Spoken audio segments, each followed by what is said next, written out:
ओम Shanti. Good morning. आज Sunday है और रविवार के दिन प्यारे बाप दादा के अव्यक्त महावाक्य हम सुनते हैं। विशेष 26 मार्च 1993, 1 जनवरी 2023 आप सभी फरिश्तों को बाप समान बनने की, नए युग के विश्व के मालिक बनने की और ढेर सारी पदम गुणा मुबारक हो, मुबारक हो, मुबारक हो। Happy, healthy and Holi new year 2023। मुरली का आज का टाइटल है अव्यक्त वर्ष में लक्ष्य और लक्षण को समान बनाओ। आज निराकारी और आकारी बाप दादा सर्वश्रेष्ठ ब्राह्मण आत्माओं को आकार रूप से और साकार रूप से देख रहे हैं। साकार रूप वाली आप सभी आत्माएं भी बाप के सन्मुख हो और आकारी रूपधारी बच्चे भी सन्मुख हैं। दोनों को बाप दादा देख हर्षित हो रहे हैं। सभी के दिल में एक ही संकल्प है, उमंग है, हम सभी बाप समान, साकारी सो आकारी और आकारी सो निराकारी बाप समान बनेंगे। बाप दादा सभी के इस लक्ष्य और लक्षण को देख रहे हैं। क्या दिखाई दिया? मेजॉरिटी का लक्ष्य बहुत अच्छा है, लेकिन लक्षण कभी दृढ़ है तो कभी साधारण है। लक्ष्य और लक्षण में समानता आना यह निशानी है बाप समान बनने की। बाप समान बनने की निशानी क्या है? लक्ष्य और लक्षण में समानता आना। तो बाबा कहते हैं कि कभी कभी क्या देखते हैं, मेजॉरिटी का लक्ष्य बहुत ऊंचा है, अच्छा है, दृढ़ है, लेकिन लक्षण कभी दृढ़ कभी साधारण। लक्ष्य धारण करने में 99% भी कोई है, बाकी नंबरवार है, लेकिन सदा सहज और नेचर में लक्षण धारण करने में कहाँ तक है, इसको चेक करें बाबा। इसमें माइनॉरिटी 90% तक है, बाकी और नंबरवार है। तो लक्ष्य और लक्षण में और लक्षण को भी नेचुरल और नेचर बनाने में अंतर क्यों है? समय प्रमाण, सर्कमस्टांस प्रमाण, समस्या प्रमाण कई बच्चे पुरुषार्थ द्वारा अपने लक्ष्य और लक्षण को समान भी बनाते हैं। बाबा कहते हैं कि कई बच्चे मेरे ऐसे समान बना भी रहे हैं लक्ष्य और लक्षण को, लेकिन फिर भी अंतर क्यों आता है? नेचुरल नेचर हो जाए, इसमें विशेष अटेंशन चाहिए। यह वर्ष अव्यक्त फरिश्ता स्थिति में स्थित रहने का मना रहे हो। यह देख बाप दादा बच्चों के प्यार और पुरुषार्थ दोनों को देख देख कर खुश होते हैं। वाह मेरे बच्चे वाह, यही गीत गाते रहते हैं। साथ साथ अभी और आगे सर्व बच्चों के लक्ष्य और लक्षण में समानता देखना चाहते हैं। आप सब भी यही चाहते हो ना? बाप भी चाहते हैं, आप भी चाहते हैं, फिर बीच में बाकी क्या है वह भी अच्छी तरह से जानते हो। आपस में वर्कशॉप भी करते हो। बाप दादा ने लक्ष्य और लक्षण में अंतर होने की विशेष एक बात देखी, चेक किया बाबा ने। चाहे आकारी फरिश्ता चाहे निराकारी, निरंतर नेचुरल नेचर हो जाए, इसका मूल आधार है निरअहंकारी बनना। अहंकार अनेक प्रकार का है। सबसे विशेष कहने में भल एक शब्द देह अभिमान है, लेकिन देह अभिमान का विस्तार भी बहुत है। एक है मोटे रूप में देह अभिमान, जो कई बच्चों में नहीं है अभी। चाहे स्वयं की देह चाहे औरों की देह, अगर औरों की देह का भी आकर्षण है, औरों की देह का भी बाबा के आकर्षण है, तो वह भी देह अभिमान ही है। कई बच्चे इस मोटे रूप में पास है। मोटे रूप से देह के आकार में लगाव व अभिमान नहीं, परंतु इसके साथ साथ देह के संबंध से अपने संस्कार विशेष है, मेरी बुद्धि विशेष है, गुण विशेष है, कोई कलाएं विशेष है, कोई शक्ति विशेष है, उसका अभिमान अर्थात अहंकार, नशा, रोग, ये सूक्ष्म देह अभिमान है बच्चों में। अगर इन सूक्ष्म अभिमान में से कोई भी अभिमान है तो न आकारी फरिश्ता नेचुरल निरंतर बन सकते हैं, न निराकारी बन सकते हैं, क्योंकि आकारी फरिश्ते में भी देह भान नहीं है। डबल लाइट है। देह अहंकार निराकारी बनने नहीं देगा। सभी ने इस वर्ष अटेंशन अच्छा रखा है, उमंग उत्साह भी है, चाहना भी बहुत अच्छी है, चाहते भी है, लेकिन आगे और अटेंशन प्लीज। चेक करो किसी भी प्रकार का अभिमान व अहंकार नेचुरल स्वरूप से पुरुषार्थी स्वरूप तो नहीं बना देता। कोई भी सूक्ष्म अभिमान अंश रूप में भी रहा हुआ तो नहीं है, जो समय प्रमाण और कहाँ सेवा प्रमाण भी इमर्ज हो जाता है, क्योंकि अंश मात्र ही समय पर धोखा देता है। इसलिए इस वर्ष में जो लक्ष्य रखा है, बाप दादा यही चाहते हैं, लक्ष्य संपन्न होना ही है। चलते चलते कोई विशेष स्थूल रूप में उस दिन उस समय कोई बल भूल भी नहीं करते हो, लेकिन कभी कभी ये अनुभव करते हो ना, आज व अभी ना मालूम क्या होता है, जैसे खुशी होनी चाहिए वो नहीं हो रही है, ना मालूम आज अकेलापन क्यों है, निराशा व व्यर्थ संकल्पों का अचानक तूफान क्यों आता है। अमृत वेला भी मैंने किया, क्लास भी की, सेवा भी किया, जॉब भी किया, परंतु ये क्यों हो रहा है। कभी कभी ऐसी स्थिति आ जाती है। कारण क्या होता है, मोटे रूप को चेक तो कर लेते हैं, उसमें समझते भी हो कि गलती तो नहीं हुई है, लेकिन सूक्ष्म अभिमान के स्वरूप का अंश सूक्ष्म में प्रकट होता है, इसलिए कोई भी काम में दिल नहीं लगेगी। वैराग्य उदास उदास फील होगा, या तो सोचेंगे कोई एकांत के स्थान पर चले जाएं, या सोचेंगे चलो सो जाते हैं, रेस्ट कर लेते हैं ना, रेस्ट में चले जाएं। देखो बाबा कैसे हर प्रकार का जो देह अभिमान है उसकी गहराई में जा कर के आज बच्चों को गाइडलाइन दे रहे हैं। या परिवार से ही थोड़ा किनारा कर ले थोड़े टाइम के लिए, इन सब स्थितियों का कारण अंश की कमाल है। कमाल नहीं कहो, धमाल ही कहो, संपूर्ण निरहंकारी बनना, अर्थात आकारी निराकारी सहज बनना। जैसे कभी कभी दिल नहीं होती है, क्या सदा एक ही दिनचर्या में चलना है, चेंज तो थोड़ा तो चाहिए ना। न चाहते भी यह स्थिति आ जाती है। जब निरहंकारी बन जाएंगे तो आकारी और निराकारी स्थिति से नीचे आने की दिल नहीं होती है। उसी में ही लवलीन अनुभव करेंगे, क्योंकि आपकी ओरिजिनल अनादि स्टेज निराकारी है। निराकारी आत्मा ने इस शरीर में प्रवेश किया हुआ है। शरीर ने आत्मा में प्रवेश नहीं किया हुआ है, आत्मा ने शरीर में प्रवेश किया हुआ है। तो अनादि ओरिजिनल स्वरूप तो निराकारी है ना कि शरीरधारी है। शरीर का आधार लिया, लेकिन लिया किसने? मुझ आत्मा ने। निराकार ने साकार शरीर का आधार लिया हुआ है। निराकार आत्मा ने साकार शरीर का आधार लिया है, तो ओरिजिनल क्या हुआ? आत्मा या शरीर? आत्मा। ये पक्का है ना। तो ओरिजिनल स्थिति में स्थित होना सहज है या आधार लेने वाली स्थिति में सहज? अहंकार आने का दरवाजा एक शब्द है, वो कौन सा है? मैं। तो यह अभ्यास करो, जब भी मैं शब्द आता है ना, ओरिजिनल स्वरूप सामने लाओ। मैं कौन? मैं आत्मा, फलाना फलानी हूँ। औरों को ज्ञान देते हो ना, मैं शब्द ही उड़ाने वाला है और मैं शब्द ही नीचे गिराने वाला है, नीचे ले जाने वाला है। मैं कहने से ओरिजिनल निराकार स्वरूप याद आ जाए, ये नेचुरल हो जाए। यह पहला पार्ट सहज है ना, तो इसी को चेक करो, आदत डालो। मैं सोचा और निराकारी स्वरूप स्मृति में आ जाए।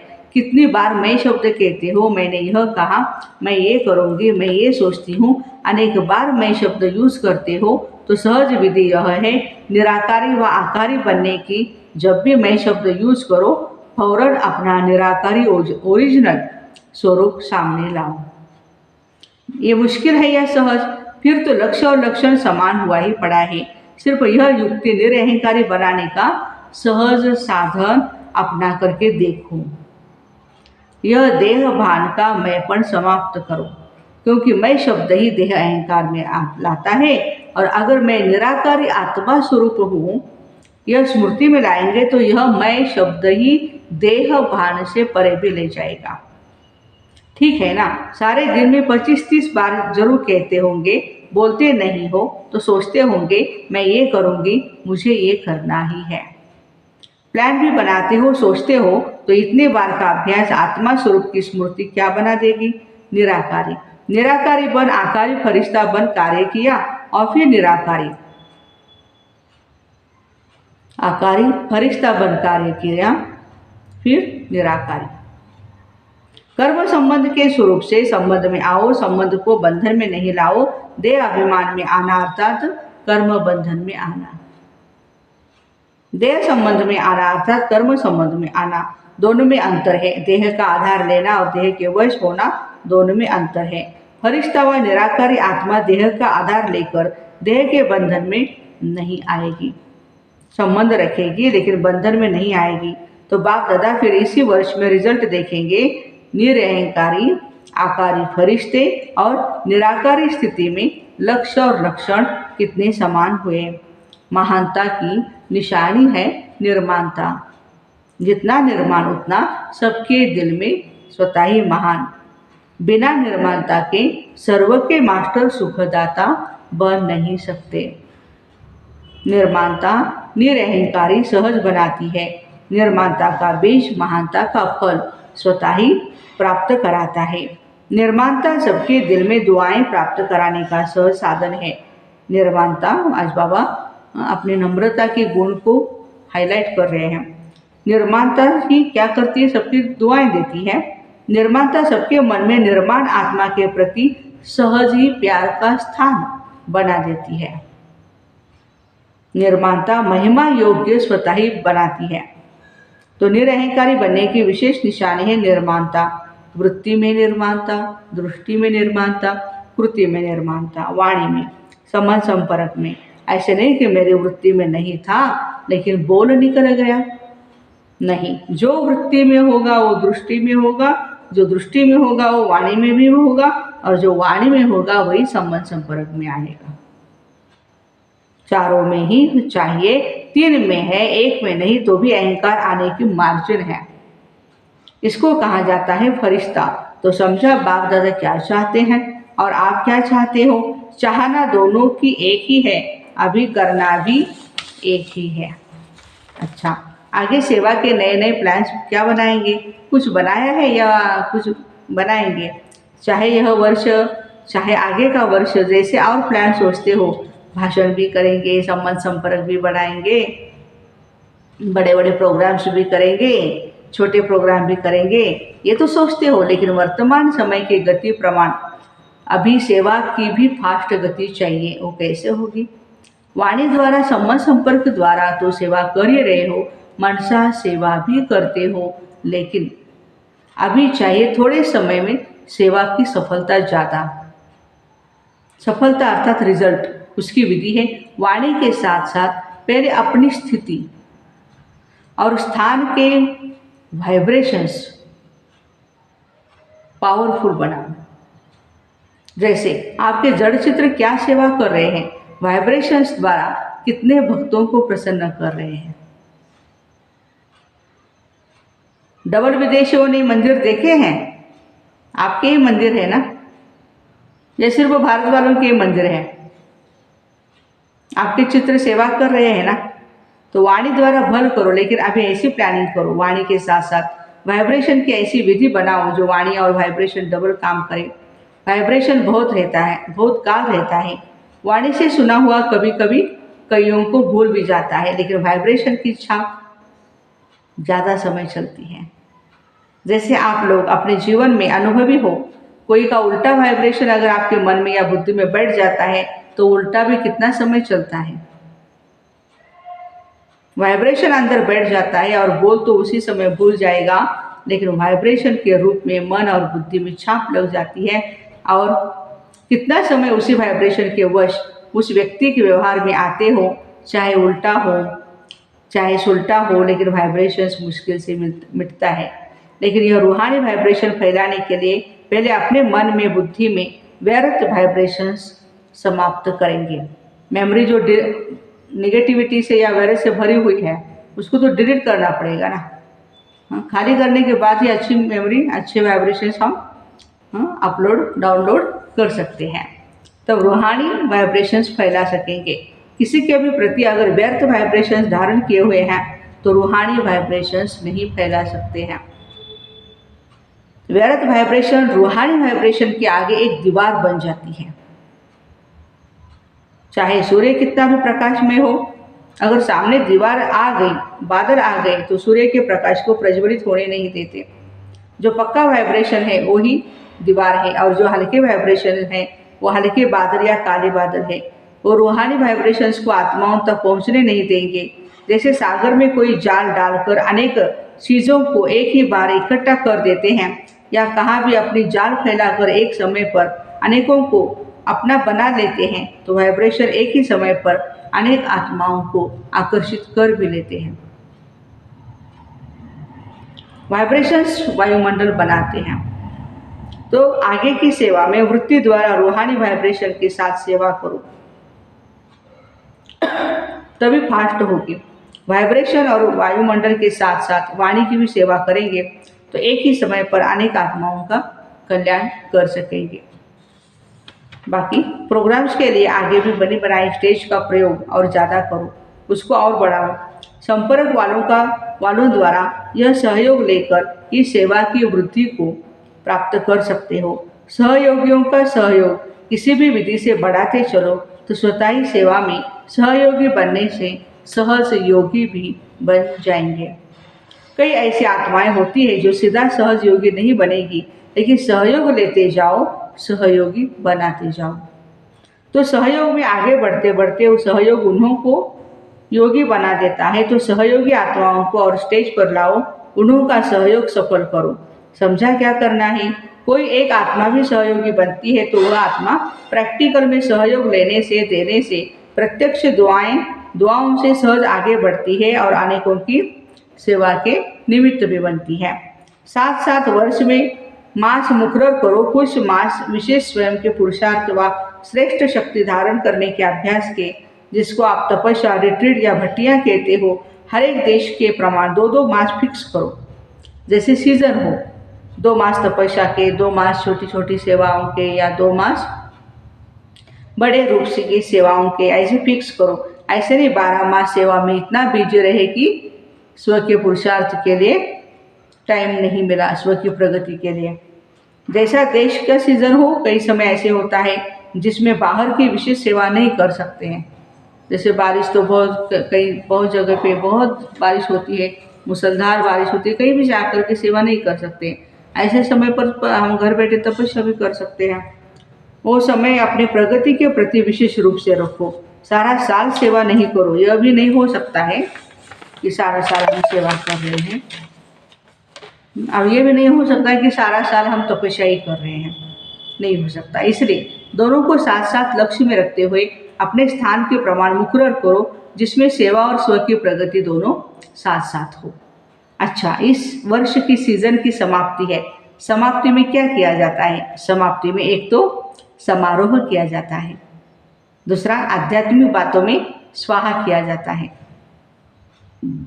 तो अभी स्वाहा क्या करेंगे? एक बात विशेष मन बुद्धि से स्वाहा करो, वाणी से नहीं। सिर्फ पढ़ लिया वह नहीं, बुद्धि मन बुद्धि से स्वाहा करो। फिर देखो स्व और सेवा में तीव्र गति कैसे होती है।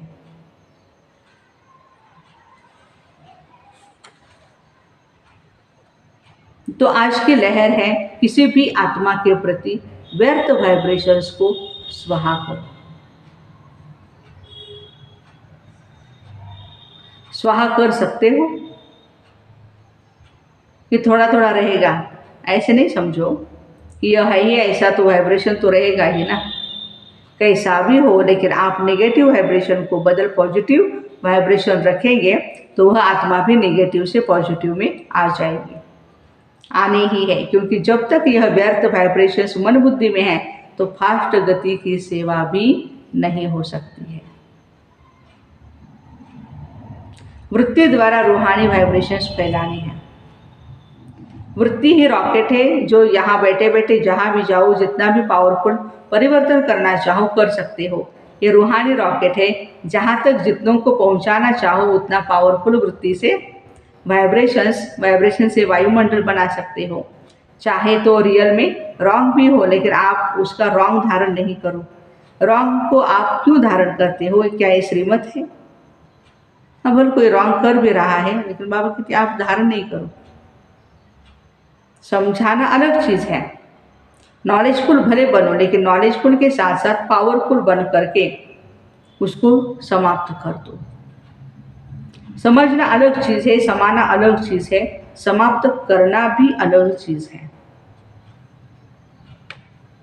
बल समझते हैं ये रॉन्ग है, ये राइट है, ये ऐसा है, लेकिन अंदर वो समाओ नहीं। समाना आता है, समाप्त करना नहीं आता है। ज्ञान अर्थात समझ, लेकिन समझदार उसको कहा जाता है जिसको समझना भी आता हो और मिटाना भी आता हो, परिवर्तन करना भी आता हो।